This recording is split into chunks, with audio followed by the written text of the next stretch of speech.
any changes this morning? Did we lose anybody through that? That I know of, not that I've been aware of yet. Should be all right.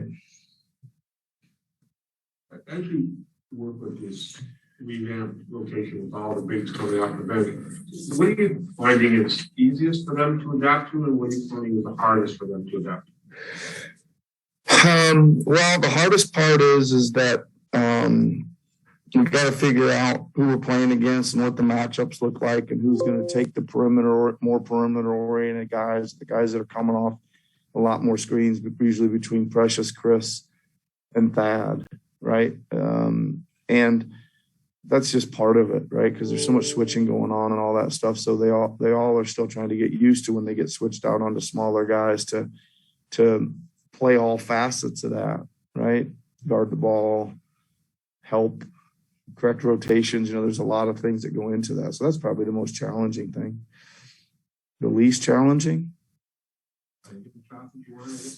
Well, some nights we are. Some nights we are. I think there's nights where you would say we're the size advantage. We're getting a lot of offensive putbacks and things seem to keep taking over pretty good. And then there's nights where, we don't get many looks at the three, or maybe enough or make enough or whatever to keep pace out there.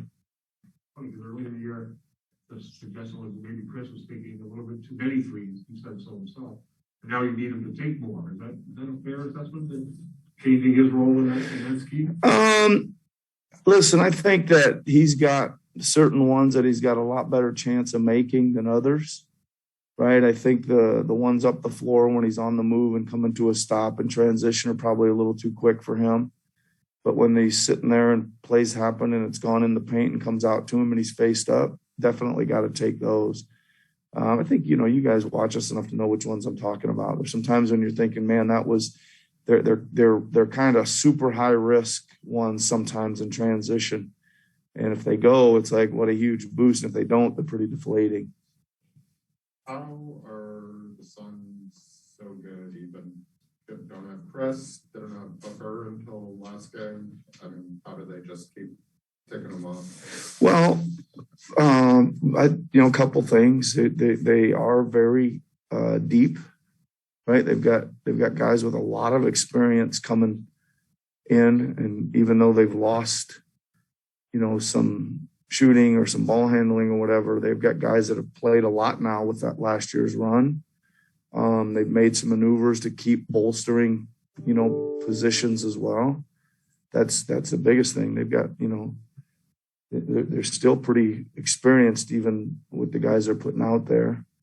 And then I think the other thing is they're really solid defensively, right? I think they give themselves such a great chance because they kind of going to do what they do on a consistent basis defensively, and that's always going to keep you playing good. They didn't have a couple of the big guys last year. They didn't have Shamet last year, so they're really, as you said, much deeper than they were, and the core is still pretty fluid.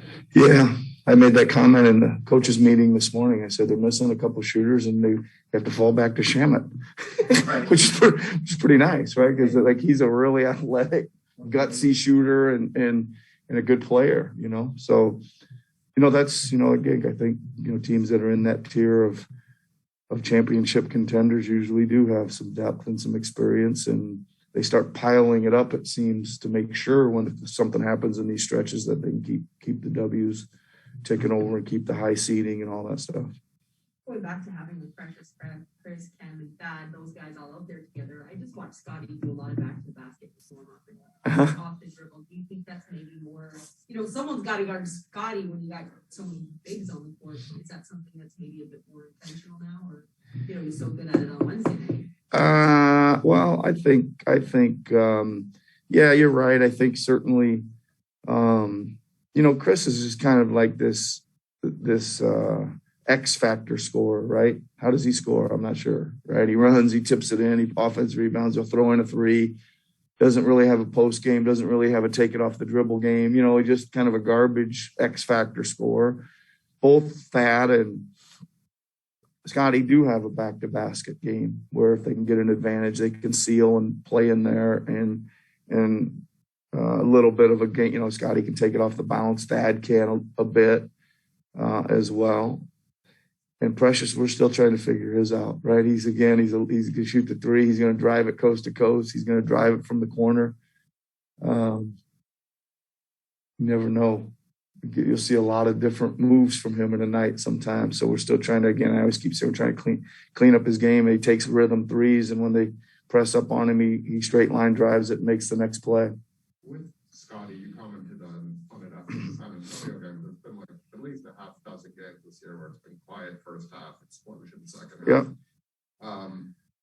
Is it because he's a player who like relies so much on feel and flow of the game that he tries to figure out how to get into? Do you have any theories, basically, is what I'm asking? I don't really. I mean, other than the fact that I've had some guys before that get to the halftime and whatever it is, they hadn't had a good first half or something, and they get really determined to go out there and just play a heck of a lot better with more energy and more aggressiveness. I've had a few of those guys in the past. Seemed like I had a bunch of those when I was coaching in the D League. Guys would come in 4-4 at the half and get out of there with 34 and 12. You know, just it's almost like sometimes they need to see the flow of the game or see who they're playing against or see whatever, and then they figure, wait a minute, I think I can do a little bit more here, and they go out there and do it. But that'd be it. I mean, I think Scotty, again, he's a rookie. He's 20. He's going to have lots of up and down moments, and he has them sometimes in the course of the same game, but not that bad, right? For a rookie who's 20, not that bad. You know, I don't feel like there's a lot of, you know, really down moments, but there's some times when he's not ready to go at the start or things like that. But he's hung in and competed pretty well, I think, for his situation. 2 years ago today, the NBA suspended this thing called COVID-19. Ability of this organization to adapt. Well, geez, we've been adapting and went through a lot. Obviously, I've commented probably more than anybody wants to hear about all the different scenarios we've been in. Give everybody credit for hanging in, and you know, I still think we're for the most part we're going out and we're being really competitive. I think we're still developing our players and you know, felt like we were up against the ropes a lot, but we keep coming out for the next round. So that's my thoughts on it. I was just looking at JQ because we were at my foundation event. I got a picture from the Arkells today of all of them in the back. They're all looking at the TV with the announcement. I think it was Tom Hanks that announcement had come out, and they were waiting in the green room to come onto stage, and that was 2 years ago today. Is one of your regrets how good your team was on that day? Pardon me? One of your regrets how good your team was on that day, and you never got to, because you guys were, you were rolling. I don't know. Aren't you supposed to say never have any regrets in life? Yeah, we were. I think, I don't know, Doug, you probably have the stats, but I believe we're fresh off an NBA title and had the best record in the league at that point when all that happened. So yeah, we were absolutely rolling. How much does trusting system coaching philosophy play into when you go to the perspective of injuries, COVID, whatever it is? How much does that keep you going forward every time when you guys are struggling now to playing better? How much does those factors play into staying in the course? I mean, it's important. I think I always would probably put ahead of all that stuff just the desire to compete, no matter what. Right, whatever your lineup looks like, you understand. You go out there and you say, "Man, that looks tough tonight, going against all those guys." But you got to, you know, and you may not be a better player than them, but on tonight maybe you can be. And if you're not as fast or you can't jump as high, you got to work a little harder, run a little harder, or, you know, whatever it is to close that gap down. That's the first thing. We've been through so much. These guys know that we kind of get in these nice little rhythms, and then all of a sudden, you know, 3 guys are out, and then all of a sudden we look like we've never seen a ball again for a couple of games, and then that group gets it figured out, a little bit organized and stuff, and so it really has been a lot of that kind of stuff. So that's maybe more to your question is, but it does it does seem to take us time because it just seems like our flow of who comes in and who comes out has been so drastically different. Positionally, it's like two guys go out and we just end up getting like four guys end up getting moved. You know what I mean? It's for whatever reason, and you can just feel it. I mean, it's like hard to get the ball in bounds from the sideline. You know what I mean? Or underneath or whatever. Just little things like that just kind of at this stage in the season shouldn't be that hard. But we're okay. We're okay. We've kind of fought through some of that roller coaster stuff a lot. And like I said, all I ever want to do is go out there and compete and give ourselves a chance. And if we guard hard and play aggressively, we will. Having not been there, what was it like to play the whole season on the road last year down in Tampa? I really enjoyed Tampa and the city and the weather, but it just felt like we were strangers, like really strange strangers the whole time we were there. You know, there was no fans. Then when there was fans, they'd all come in and cheer for the other team, you know? So that was like I've said that before, it was like a kick to the backside, you know, and it just was strange and weird. And you just felt like we never could get comfortable down there.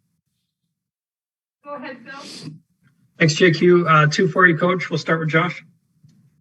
Hey, Nick. Going back to the other night in San Antonio, did you notice a big difference in the looks that Pascal was getting with Fred on the floor comparatively to the previous few games?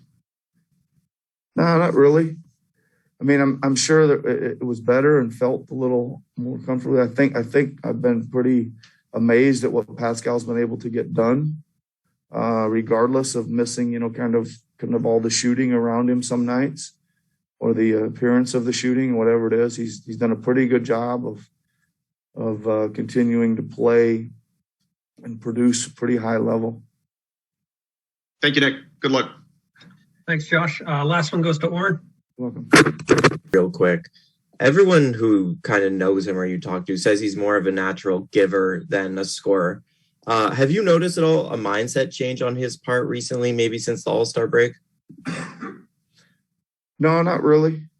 Not really. I mean, I think he's maybe scoring a little bit more consistently, right? I think we're not seeing some nights he'd have 4 and some nights he'd have 20 and so, 4, I think we're seeing a little bit more consistent output. And again, he's learning, how to be a little bit more aggressive. We're learning where to put people and what kind of things can get him in some better situations as well. I think that'll continue to, work together on that. It'll continue to help him, have attempts. Again, for me, I said at the start of the year, well, what's going to classify him having a good year? I said minutes. How many minutes he can play, and then how many chances he can get with the ball in his hands. So still have that mindset with him, and just keep pushing forward on it. Thank you. Yep. Thank you. Very much, Coach. All right. Thanks, everybody. Thank you.